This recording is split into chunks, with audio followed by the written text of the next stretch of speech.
Hey everybody, Nathan the Bard here. As many of you know, the MCU has felt disconnected for a while now. Not broken beyond repair, but tonally scattered, narratively stretched, lacking a clear centre. So with the MCU set for a reboot after Avengers Secret Wars, I thought I'd take the time to speculate what this new iteration of the Marvel Cinematic Universe could look like. If I were rebuilding it, the goal wouldn't be just to make new movies, it would be to reconnect everything. One story, one continuity, one unified direction. I've mapped out a plan. Phase 1 is 5 films.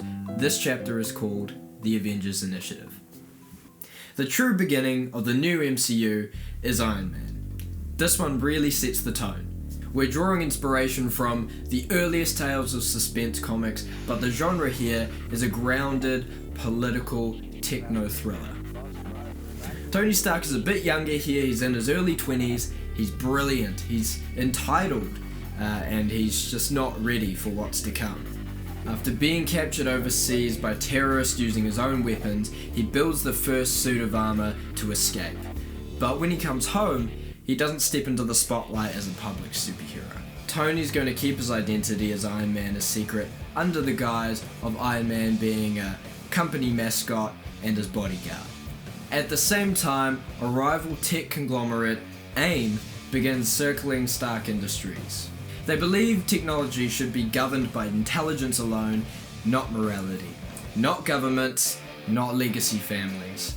And they attempt a hostile takeover. What starts as boardroom warfare becomes something much more dangerous when Tony discovers AIM has acquired stolen arc reactor tech and begun weaponizing it. So this escalates from a corporate drama all the way now to a genuine physical threat from AIM. And now it's Tony realizing that if he doesn't take responsibility for what his company has built, someone far less ethical will. I can't control what other people do with my tech, but I can't pretend it's out of my hands anymore. The third act brings conflict into the open.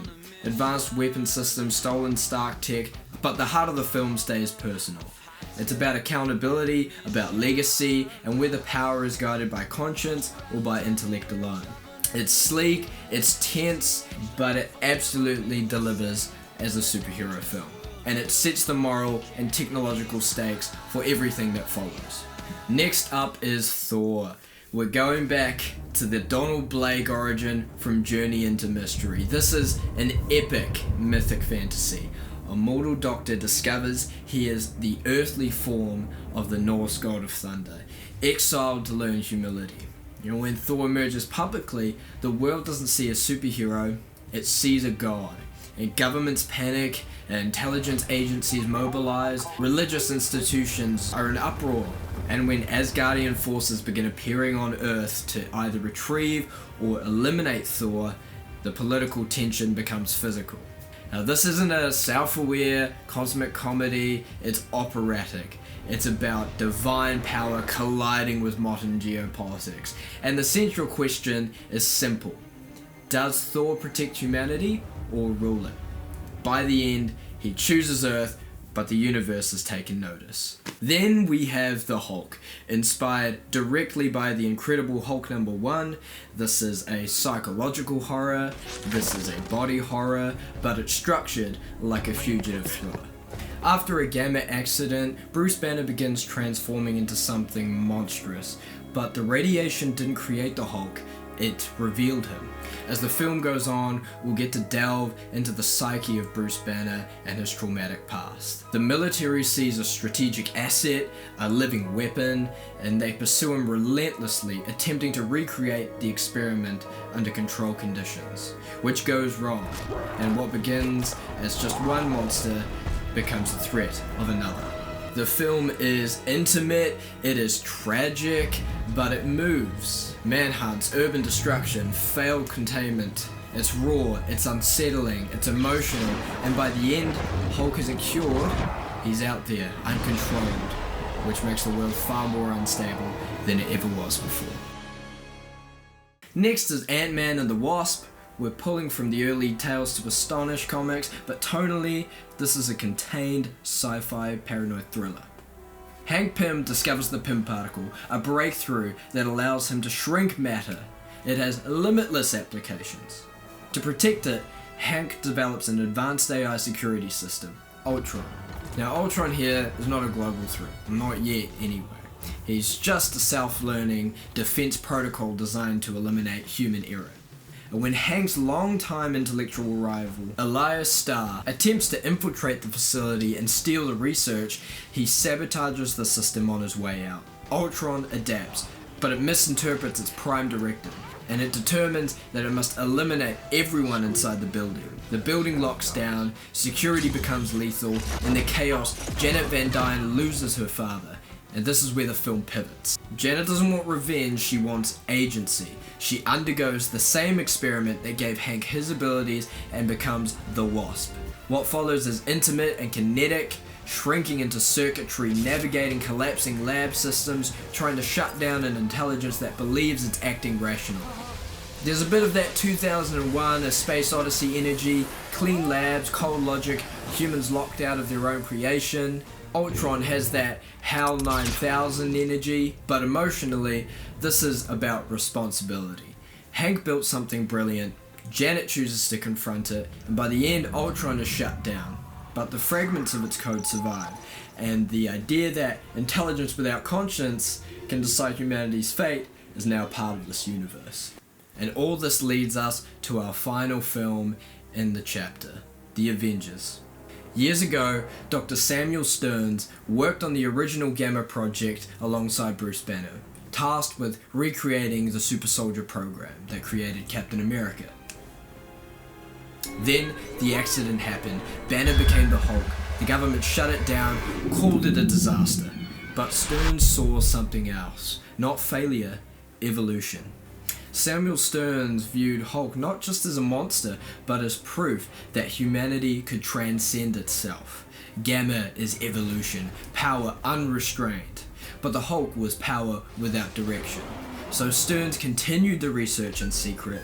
He refined the formula, stripping away the volatility, chasing pure cognitive ascension, and when he finally tested it on himself, he didn't become a brute, he became the leader. A mind operating beyond human limitation, and he reaches a terrifying conclusion. Humanity must evolve, all of it, through Gamma. But mass evolution requires order, oversight, a guiding intellect capable of steering a new species. Him. To force the world to confront this inevitability, he triggers calculated Gamma events across the globe. This draws Banner out of hiding. Banner tries to handle it alone, but he loses control. Cities crumble, governments panic. The leader manipulates this chaos, predicting every move, pushing Hulk toward a breaking point that will justify his thesis. Humanity needs his superior oversight. If the world fears Hulk, they'll accept a superior mind to control what comes next. Now to our heroes. Tony wants containment. Hank sees science ideology mutating for the worse once again. Janet believes Banner deserves protection, not prosecution. Thor decides to defend Midgard against forces beyond their capacity to fight.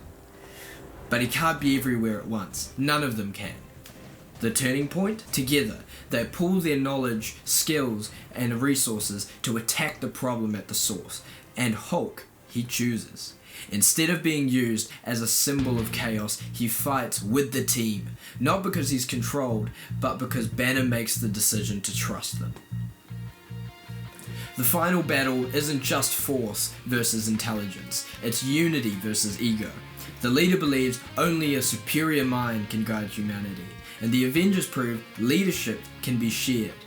They defeat him not through domination, but coordination, brains, strength, courage, and trust working in sync. And for the first time, the world sees something new. The strongest man alive, choosing restraint, a god fighting beside mortals, scientists becoming heroes. Not weapons, not rulers, a team.